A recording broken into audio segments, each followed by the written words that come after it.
Government అనుకుంటుంది పిడికడే మంది పీకెత్తే వాళ్ళే పోతారు, టెంట్ పీకెత్తే మైక్ బంద్ చేస్తే వాళ్ళే పోతారు, గట్లే ఒరుకొని వాళ్ళే తూక ముడిచిపోతారు అనుకుంటారు. ఇవన్నీ మెల్లమెల్లగా రైతుల గుండెలో గూడు కట్టుకొని ఉంటాయి. మీరు అనుకున్నట్టుగా అవి మర్చిపోరు. ప్రజలు తాత్కాలికంగా మర్చిపోయినట్టు కనబడతారు.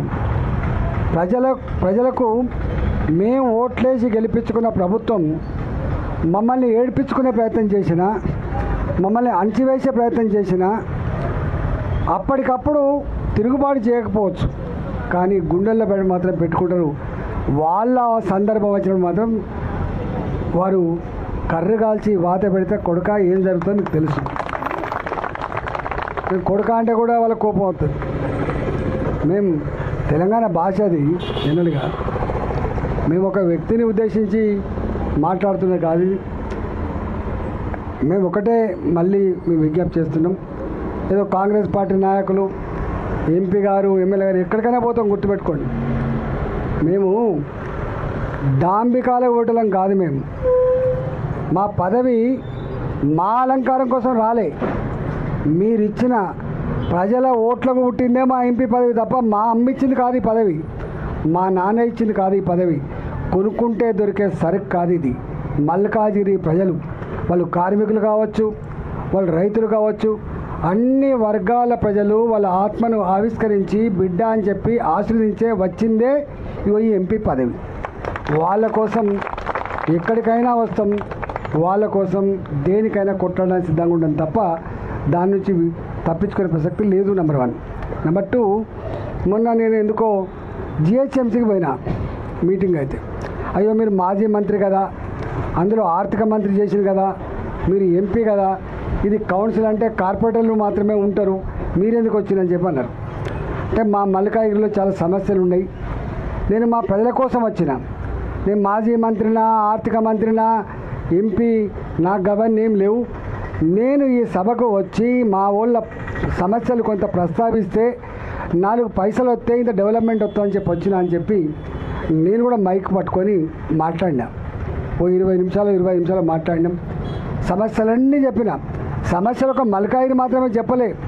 హైదరాబాద్ నగరంలో ప్రజలు ఎదుర్కొంటున్న వరద నీళ్ళ సమస్య కావచ్చు, మురికి నీళ్ళ సమస్య కావచ్చు, తాగే నీళ్ళ సమస్య కావచ్చు, రోడ్ల సమస్య కావచ్చు, అన్ని సమస్యలు ప్రస్తావించాం. దాంట్లో ఏదో కొంత పరిష్కారం అవుతున్నాయి. కాబట్టి మాకు బేసిజాలు లేవు. ఒకవేళ నిజంగానే కనుక ముఖ్యమంత్రి గారి అపాయింట్మెంట్ నేనే కోరుతా. What is wrong in it? అసలు ఇవాళ ఆ సంస్కృతి బంద్ అయిపోయింది. కానీ ముఖ్యమంత్రి అయినా మంత్రులైనా సాయంత్రం పూట ఒక 2 గంటలు 3 గంటలు ప్రజలకి ఓపెన్గా దర్వాజా తెరిచి పెట్టేది. ముఖ్యమంత్రి గారు కూడా ఓపెన్గా దర్వాజా తెరిచి ఎవరు ఏ సంఘ పనులు వచ్చినా, ఏ సంస్థ వాళ్ళు వచ్చినా, ఏ డెలిగేషన్ వచ్చినా కూడా తీసుకుంటోళ్ళు.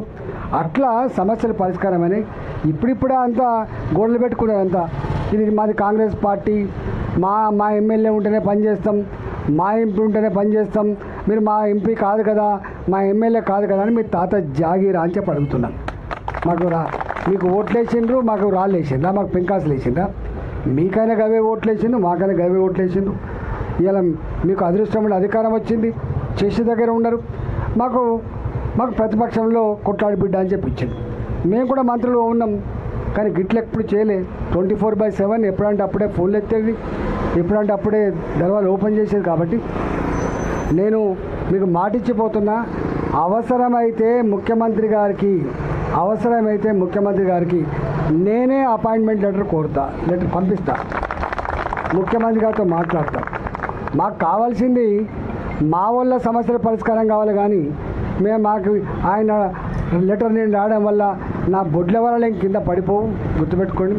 ఇవాళ అధికారం ఈ పదవి, ఈ బాధ్యత ప్రజల కోసం ఖర్చు పెట్టమని ఇచ్చింది తప్ప నా అహంకారం కోసం ఇవ్వలేదు. కాబట్టి మాకేం బాధ లేదు. కాంగ్రెస్ పార్టీ నాయకులు చెప్పు శంకరప్ప గారు, తప్పకుండా వస్తామని చెప్పు, ఎప్పుడంటే అప్పుడే వస్తామని చెప్పు. నేనే మిమ్మల్ని తీసుకొని పోతా అని చెప్పి మీకు మాట ఇస్తూ, నేను మరొకసారి ఇక్కడున్న అధికారులకు నేను కోరుతున్నాను. ఇక్కడ ఇంటెలిజెన్స్ పోలీసు వాళ్ళు కూడా ఉంటారు. ఇంటెలిజెన్స్ పోలీసు వాళ్ళు మీరు అనుకుంటాను, మీరు తప్పకుండా రాసి పంపాలి. 4 రోజులుగా రైతాంగం అంతా కూడా ఆందోళనలో ఉన్నారు. వాళ్ళ సమస్య న్యాయమైందని చెప్పి మీరు పంపించే ప్రయత్నం చేయండి. ప్రభుత్వానికి సోయి ఉండి ప్రభుత్వానికి సెన్సిటివిటీ ఉండి ఈ సమస్య పరిష్కారమైందని చెప్పి భావిస్తున్నాం. పరిష్కారం కాని పక్షంలో తప్పకుండా మీరు చెప్పినట్టుగా ముఖ్యమంత్రి గారిని కూడా కలుస్తాం. కాని పక్షంలో ఎక్కడ ఏం చేయాలో తప్పకుండా మా వాళ్ళకి తెలుసు. ఎప్పుడు ప్రజాస్వామ్యంలో అంతిమ న్యాయ నిర్ణేతలు గొప్పవాళ్ళు ప్రజలు మాత్రమే తప్ప పదవులలో ఉండే నాయకులు మాత్రం కాదు. మీరు శాశ్వతం కాదు బాబు, మీ పదవులు శాశ్వతం కాదు. ప్రజలు శాశ్వతం, ప్రజాస్వామ్యం శాశ్వతం, రాజ్యాంగం శాశ్వతం తప్ప పదవులు ఎప్పుడు కూడా శాశ్వతం కాదు.